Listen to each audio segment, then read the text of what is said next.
The dismissal letter sat heavy in my hands, its official letterhead gleaming under the fluorescent lights of HR Director Mitchell Harrington's office. He watched me with barely concealed satisfaction, waiting for tears, protests, perhaps a scene.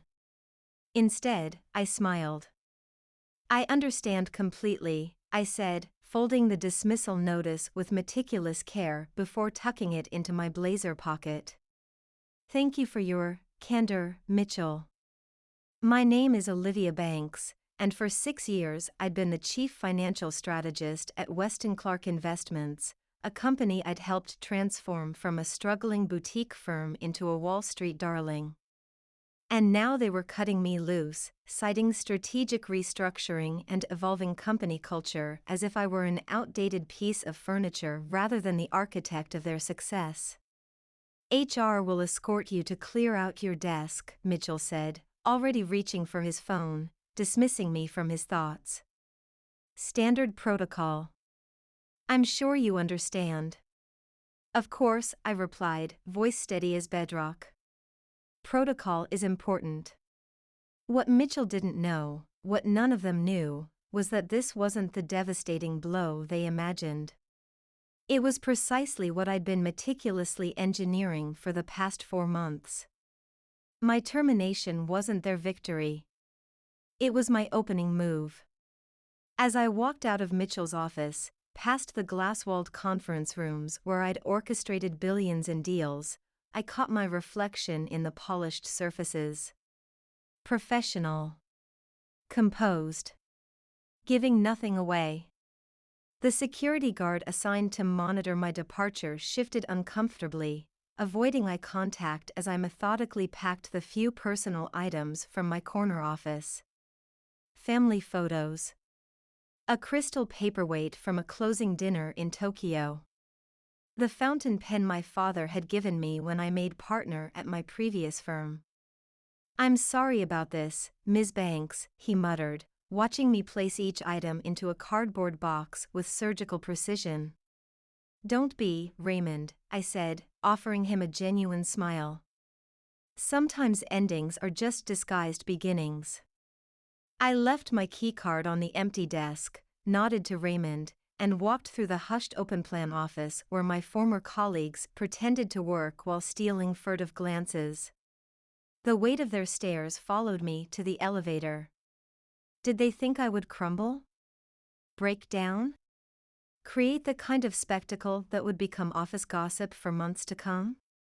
They had no idea who they were dealing with. As the elevator doors closed, sealing me off from Weston Clark Investments for the last time, I allowed myself a moment of pure satisfaction. Phase 1 was complete. In my pocket, my phone vibrated with an incoming call. The screen displayed a name that sent a pulse of anticipation through me, Audrey Way. "It's done," I said upon answering, stepping out into the gleaming marble lobby. "Exactly as we anticipated. Any complications?" Audrey's voice was cool, clinical, the voice of someone who'd spent decades evaluating risk and reward with ruthless efficiency. "None. They followed the script perfectly." "Good." A pause. "You understand there's no going back now, Olivia?" I pushed through the revolving doors into the crisp autumn air of New York City, taking a deep breath as I stepped into my new reality. "I've never been interested in going back, Audrey. Only forward. Through the rubble." As I hailed a taxi, I thought about the cascade of events I'd just set in motion. About the digital breadcrumbs I'd spent months carefully placing throughout Weston Clark's systems. About the financial time bombs ticking silently beneath their gleaming corporate facade. They thought they'd removed a problem. Instead, they'd unleashed one. The taxi pulled up, and I slid into the back seat, setting my small box of possessions beside me. "Where to, lady?" the driver asked. I gave him an address in Brooklyn, then settled back, watching the towers of the financial district recede in the rearview mirror. By this time tomorrow, those towers would be in chaos. and I would be watching it burn. My apartment in Brooklyn Heights offered a postcard-perfect view of the Manhattan skyline, a daily reminder of the world I'd conquered and then been exiled from.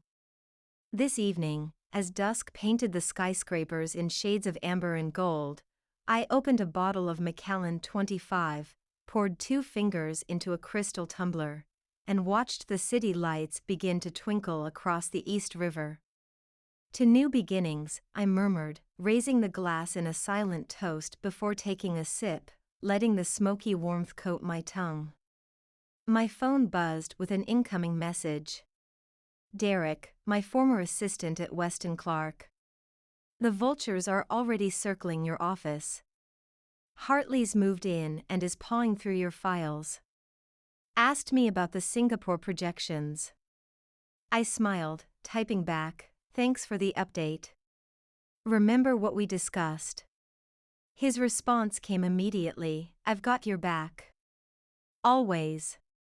Derek had been my right hand for 4 years, brilliant, discreet, and, most importantly, fiercely loyal.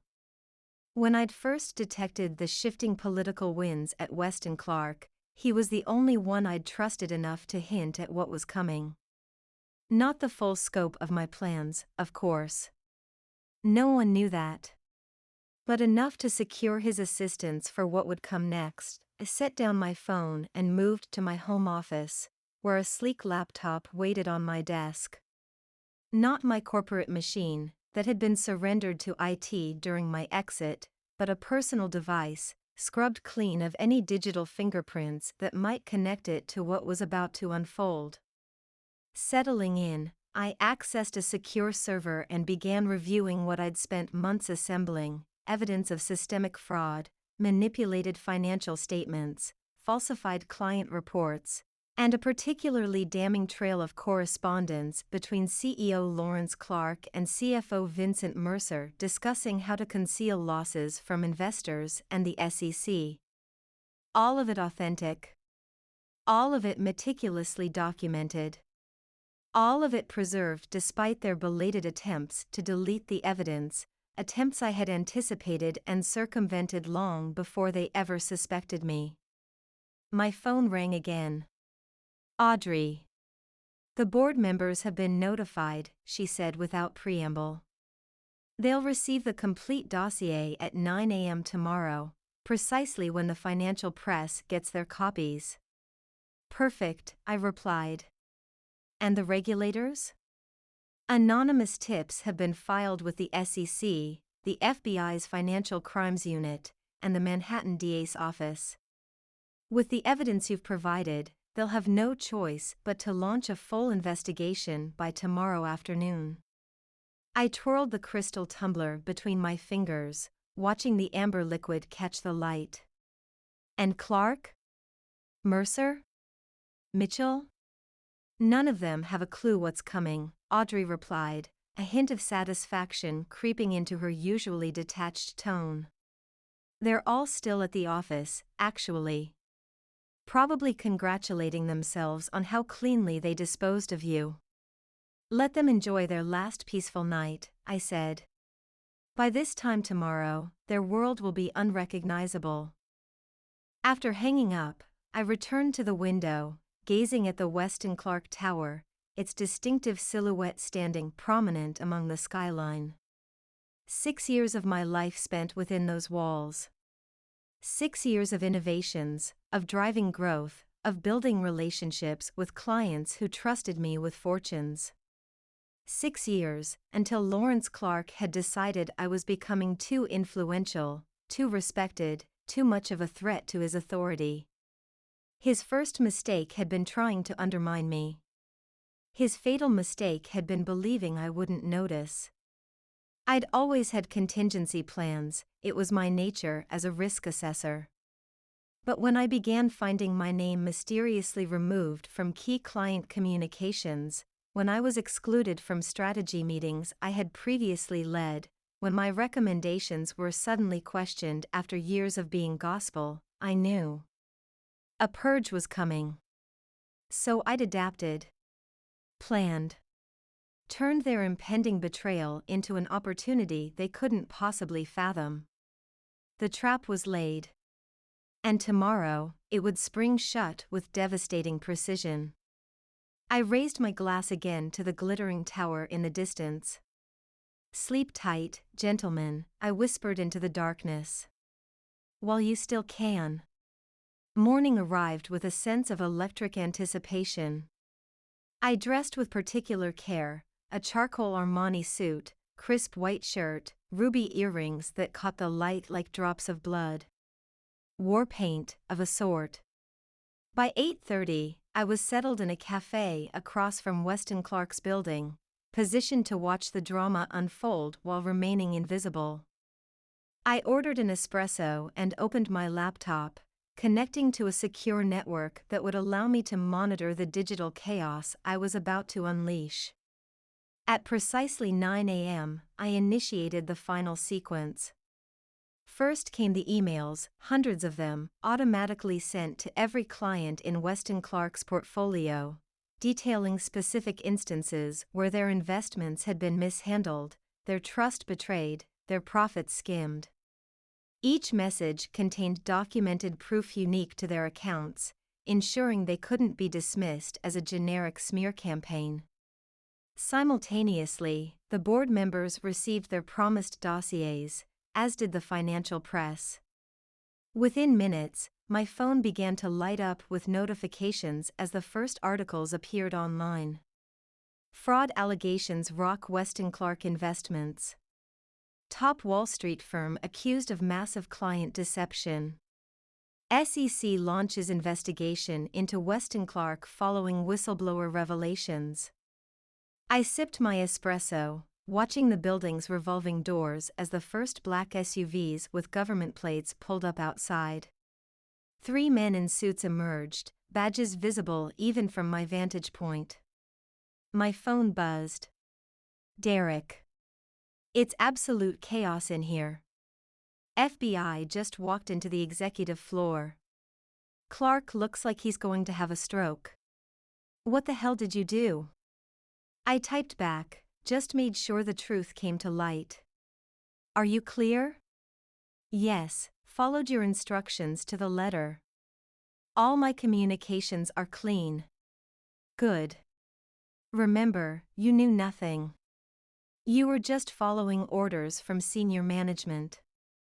I set down the phone, watching as more government vehicles arrived. News vans were beginning to appear as well, setting up for live broadcasts from the sidewalk. My second espresso arrived just as my phone rang, a number I recognized as belonging to Lawrence Clark himself. I let it ring 3 times before answering, keeping my voice neutral. "Lawrence. What a surprise. What have you done, you vindictive bitch?" His voice was a strangled whisper, panic bleeding through each syllable. "I've done nothing but ensure accountability," I replied evenly. "Something you should have considered before you decided to make me your scapegoat. This will destroy everything. Years of work, do you have any idea what you've unleashed?"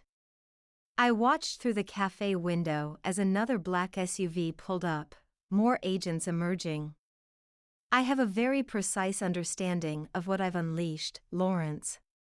That's always been the difference between us. I plan 10 steps ahead. You react 10 steps too late.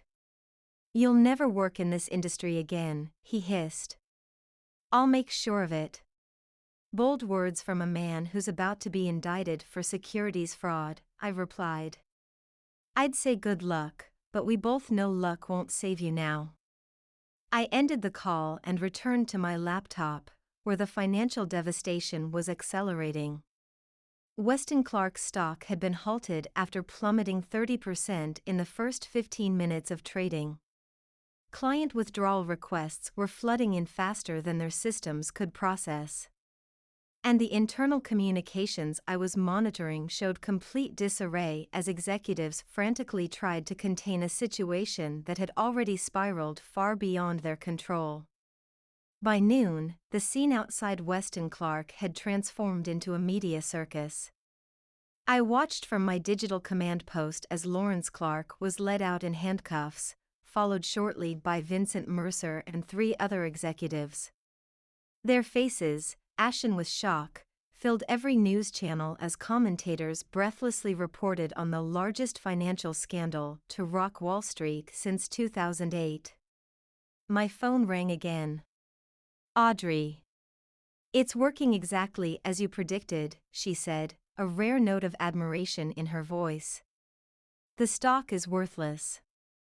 Clients are fleeing en masse. The board has called an emergency meeting, but it's purely ceremonial at this point. The company is effectively finished." "And our position?" I asked, closing my laptop and signaling for the check. "We've secured commitments from 63% of their top-tier clients already. They're scared, looking for stability. When we announce the launch of Phoenix Capital tomorrow with you at the helm, they'll jump at the lifeline." I smiled, dropping cash on the table and rising to leave the cafe. "Perfect. And the office space?"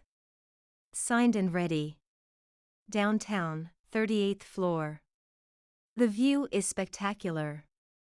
"I'll be there in an hour to see it," I said, stepping out into the sunlight, deliberately turning my back on the Weston Clark building and its unfolding implosion.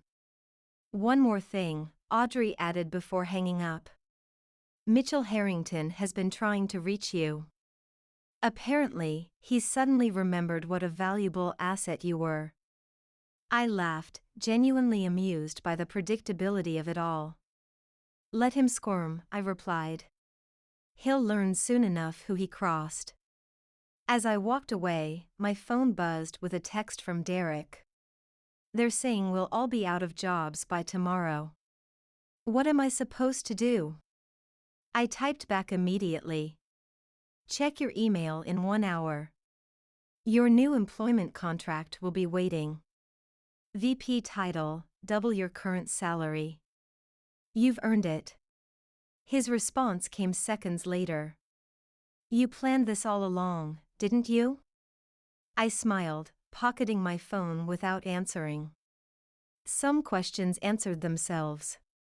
The offices of Phoenix Capital gleamed with potential, floor-to-ceiling windows, pristine white walls waiting for artwork, empty desks soon to be filled with the best talent poached from the wreckage of Weston Clark and beyond. Audrey walked beside me, elegant in understated navy, her silver hair a crown that commanded respect without demanding it. "We've secured short-term financing to cover operations for the first 6 months, she explained as we toured what would be the executive floor. "But with your client list and my investment partners, we'll be profitable within 3. I nodded, stopping at the corner office, my new domain. The view was indeed spectacular, Manhattan sprawled out like a kingdom awaiting its ruler. "And the legal situation?" I asked, running my fingers along the empty desk that would soon be mine. "You're completely insulated," Audrey assured me. "Everything you revealed was authentically their doing. You simply noticed and documented. No prosecutor would touch you. In fact, you'll likely be approached to testify against Clark and the others." "Perfect." My phone buzzed again, Mitchell Harrington's number for the 5th time today. With a small smile, I finally decided to answer. "Mitchell. How's your day going?" His laugh was strained, desperate. "Listen, Olivia, there's been a terrible misunderstanding." "No misunderstanding," I cut him off coolly. "You chose your side. Now you get to go down with it." "Please," he begged, his arrogance evaporated in the face of career extinction. "I have connections, client relationships. I could be valuable to you." "You've never been valuable, Mitchell. Just fortunate. And your luck has just run out." I ended the call and turned to Audrey, who was watching me with a mixture of approval and wariness. "You're formidable when crossed," she observed. I'm glad we're allies. It's the only sensible position to take, I replied with a thin smile. Now, shall we discuss the press conference for tomorrow? I want to strike precisely the right tone, surprised but resolute, regretful of Weston Clark's downfall but confident in our capacity to provide stability in uncertain times. Audrey nodded, pulling out her tablet to take notes. And the name? Are we settled on Phoenix Capital? I turned back to the window, gazing out at the city that had just witnessed my calculated resurrection. Yes, I said softly. From the ashes of their hubris, we rise. The next 48 hours passed in a blur of purposeful activity. Phoenix Capital's launch was covered by every major financial publication, our phones ringing constantly with former Weston Clark clients desperate to secure their assets with a team they trusted.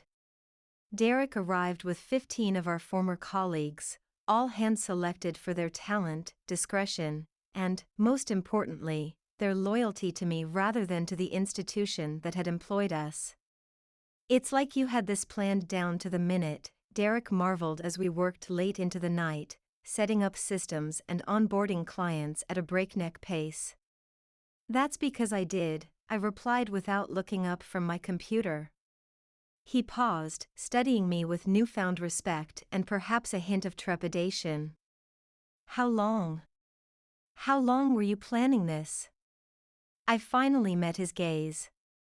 From the moment I realized Clark was moving against me. Approximately 4 months, 2 weeks, and 3 days ago. Derek shook his head in disbelief. And you never said a word. Never showed any sign. The element of surprise is invaluable in both warfare and business, I replied. Now, I need the Miyazaki portfolio transferred by morning.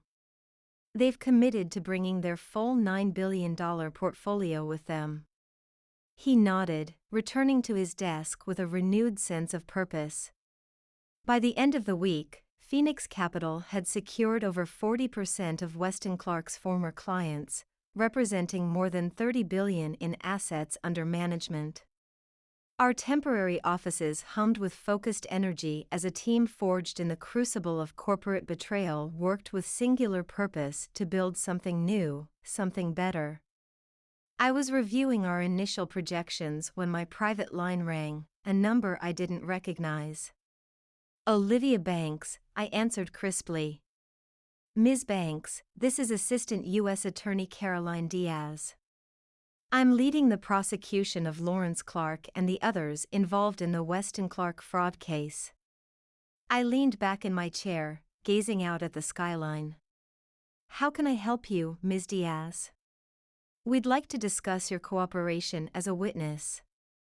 The evidence you provided has been instrumental, but your testimony would ensure these men face the maximum penalties. I considered this for a moment. I'd be happy to assist justice in any way I can. However, I should note that my new firm is in a critical launch phase. We understand completely, she interrupted. We can work around your schedule. This case is a priority for the Southern District. We want to send a message. As do I replied. I'll have my assistant coordinate with your office for a suitable time. After ending the call, I found Audrey waiting in my doorway, a rare smile playing at her lips. The prosecution wants me to testify, I explained. It seems I've become the heroic whistleblower who exposed corporate corruption at great personal risk. Audrey's smile widened. The perfect cover story. No one questions the motives of a whistleblower who sacrificed her career to expose wrongdoing. I didn't sacrifice anything, I corrected her. I simply reallocated resources more efficiently. She laughed, an unusual sound from someone normally so reserved. You know, when my investment group first approached you about partnering on a new venture, I wasn't entirely convinced you could execute something this comprehensive. I raised an eyebrow. And now? Now I'm certain we made the right choice. She paused, her expression turning serious. Just remember, Olivia, the same strategic brilliance you've demonstrated could be turned against anyone who crosses you, including partners. I met her gaze without flinching. I'm loyal to those who are loyal to me, Audrey. It's a simple equation. She nodded, accepting this for the warning it was. In that case, she said, I believe we have a long and profitable future ahead of us. Indeed, I agreed, turning back to my work. Now, if you'll excuse me, I need to review these client agreements before tomorrow's signings. Alone again, I allowed myself a moment of quiet satisfaction. In less than a week, I had orchestrated the complete destruction of the company that had betrayed me, salvaged its most valuable assets for my own enterprise, and positioned myself as a corporate hero rather than the architect of its demise. It wasn't revenge. It was justice, served cold, calculated, and complete. My phone buzzed with a text from an anonymous number. They're saying Clark might face up to 30 years. Thought you'd want to know. I smiled, tucking the phone away without responding. Some victories required no acknowledgement. They simply were. 1 month later, Phoenix Capital occupied the entire 38th floor of a gleaming downtown tower. Our team had grown to 63 professionals, most former Weston Clark employees who had demonstrated the right combination of talent and allegiance. I stood before the floor-to-ceiling windows of my corner office, watching a spectacular sunset paint the city in hues of gold and crimson. On my desk, the Wall Street Journal featured a front-page profile headlined, Phoenix Rising, How Whistleblower Olivia Banks Built a Financial Powerhouse from Corporate Scandal. The accompanying photo showed me in this very office, looking determined yet composed, the embodiment of ethical leadership emerging from a corrupt system. If only they knew. A knock at my door interrupted my thoughts. Derek entered, carrying a sleek leather portfolio. Final numbers for the quarter, he announced, setting the portfolio on my desk. We've exceeded projections by 17%. I nodded, unsurprised. And the Nakamura acquisition? They've accepted our offer. We'll announce tomorrow morning. Excellent. I turned back to the view, satisfied with our progress yet already planning the next phase of expansion. And the other matter? Derek's expression turned grim. Mitchell Harrington has been trying to secure meetings with our clients, positioning himself as an innocent bystander in the Weston Clark collapse. I felt a flicker of irritation. Mitchell, it seemed, hadn't learned his lesson. Schedule a lunch with Walter Chen at the SEC, I said after a moment's consideration. I believe I've recalled some additional details about Mitchell's involvement that might interest them. Derek nodded, understanding exactly what this meant. Consider it done. After he left, I returned to contemplating the city below, a landscape of opportunities and pitfalls, of ambition and betrayal. A terrain I had learned to navigate with surgical precision. My phone buzzed with an incoming call. Audrey. The private equity group from Tokyo is in, she said without preamble. That brings our total capital raise to $700 million. More than enough to pursue the European expansion. Good, I replied. Have the paperwork ready for my review tomorrow morning. I want to move quickly. As I hung up, my direct line rang again. This time, it was Caroline Diaz from the U.S. Attorney's Office. Ms. Banks, I wanted to update you personally. Lawrence Clark has agreed to a plea deal. 25 years, with the possibility of parole after 15. In exchange for testimony against Vincent Mercer and the others. I see, I said, keeping my voice neutral despite the satisfaction coursing through me. "Thank you for letting me know. Your testimony was instrumental," she continued. "The details you provided about their systematic fraud gave us an airtight case. The judge specifically mentioned your courage in coming forward despite the professional risks. If only she knew how calculated those risks had been." "I simply did what was right," I replied, the practiced humility rolling easily off my tongue. No one should be above accountability, no matter how powerful they may seem. After finishing the call, I allowed myself a small, private smile. Lawrence Clark, the man who'd tried to discard me like an inconvenient chess piece, would spend the next quarter-century in a federal prison, his reputation destroyed, his fortune decimated by legal fees and restitution orders. Vincent Mercer faced a similar fate, as did 3 other executives who had aligned themselves against me in Weston Clark's final days. Mitchell Harrington would soon join them, once I delivered my remembered details to the eager investigators at the SEC. Some might call it revenge. I preferred to think of it as poetic equilibrium. The intercom on my desk buzzed. "Ms. Banks, your 7 o'clock dinner reservation at Lou Bernardine is confirmed," my new assistant's voice announced.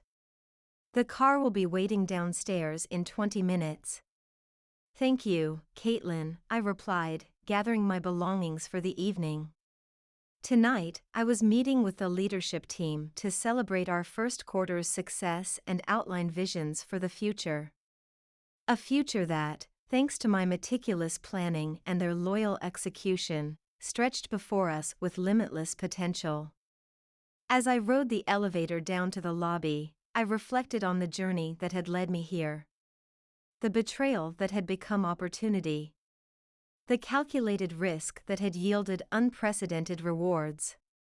In the sleek black car waiting at the curb, I caught a glimpse of my reflection in the window, composed, polished, inscrutable. Exactly as I needed to be. The driver pulled away from the curb, merging into the rhythm of the city. "To Lou Bernardine?" he confirmed. "Yes," I replied, settling back against the supple leather. The perfect place to celebrate a new beginning. Or, perhaps more accurately, the perfect execution of a masterfully calculated end. 6 months later, Phoenix Capital had established itself as a rising star in the financial sector, our reputation for ethical management and consistent returns attracting clients who'd grown wary in the wake of the Weston Clark scandal. The morning newspapers sat neatly arranged on my desk, each featuring variations on the same headline. Former Weston Clark HR director sentenced to 18 years for fraud, obstruction. Mitchell Harrington's professional downfall was now complete, his smug facade shattered by the weight of evidence I had methodically compiled against him. Evidence that, like all the best traps, had been technically true yet contextually misleading. He had indeed signed off on fraudulent documents, had indeed participated in meetings where illegal activities were discussed. What the prosecutors would never know was how carefully I had manipulated those situations, ensuring Mitchell's fingerprints were all over decisions he barely understood. A knock at my door interrupted my contemplation. Audrey entered, elegant as always in a tailored charcoal suit that complemented her silver hair. "The board meeting is about to start," she reminded me. "Everyone's assembled in the main conference room." I nodded, rising from my desk. Perfect timing. I've just finished reviewing the quarterly projections. Together, we walked through the bustling office toward the conference room. Staff members nodded respectfully as we passed, their expressions reflecting a mixture of admiration and carefully cultivated deference. In the conference room, 12 impeccably dressed individuals rose as we entered, our newly formed board of directors, representing some of the most influential figures in global finance. I took my place at the head of the table, surveying the assembled power brokers with quiet confidence. "Thank you all for being here today," I began, my voice carrying easily through the hushed room. "As you've seen from the preliminary reports, Phoenix Capital has exceeded even our most optimistic projections for this quarter. Assets under management have increased by 22%. Client acquisition is tracking at 130% of target. And our new risk assessment protocols have been adopted as best practices by 2 regulatory bodies." Approving murmurs circulated around the table. "But we're not here to rest on these accomplishments," I continued, my tone sharpening. "We're here to discuss the future. Specifically, our acquisition strategy for the next 18 months. I nodded to Derek, who distributed sleek portfolios to each board member. Inside, you'll find detailed analyses of 7 potential acquisition targets. Each has been vetted for cultural alignment, financial stability, and strategic value. Each would expand our capabilities in key areas. And each is currently vulnerable to the right approach." The board members exchanged impressed glances as they reviewed the meticulously prepared materials. "This is remarkably comprehensive," noted Hiroshi Tanaka, a Japanese financier who controlled a significant stake in our venture. "You've even included psychological profiles of the key decision-makers at each target." I allowed myself a small smile. Understanding people, their motivations, their weaknesses, their pressure points, is as crucial as understanding balance sheets. Perhaps more so. The meeting proceeded with precision, each acquisition target discussed and prioritized. By its conclusion, we had consensus on our strategy, an aggressive yet carefully calibrated plan that would double our market presence within a year. As the board members filed out, Audrey remained behind, studying me with that curious mixture of admiration and wariness that had become her signature expression around me. "You never cease to impress," she observed once we were alone. "Those acquisition targets, they're perfect synergies. Particularly Blackmore Partners." "Indeed," I agreed, gathering my notes. "Their cybersecurity division would integrate seamlessly with our risk management practice." Audrey's eyes narrowed slightly. "Weren't you romantically involved with their founder at some point? James Blackmore?" I met her gaze directly. "Briefly. Years ago. And now you're positioning to acquire his company." She paused, choosing her next words carefully. "Is that personal, Olivia?" The question hung in the air between us, loaded with implication. "Business is always personal, Audrey," I replied evenly. "But it's never emotional. There's a difference." She nodded slowly, accepting this distinction. "Of course," she said. "I just want to be certain our strategy is driven by opportunity, not other considerations. Every move I make is calculated for maximum advantage," I assured her, gathering my materials. "Personal history is simply another variable in the equation. Nothing more." We walked back to my office in thoughtful silence. At the door, Audrey paused.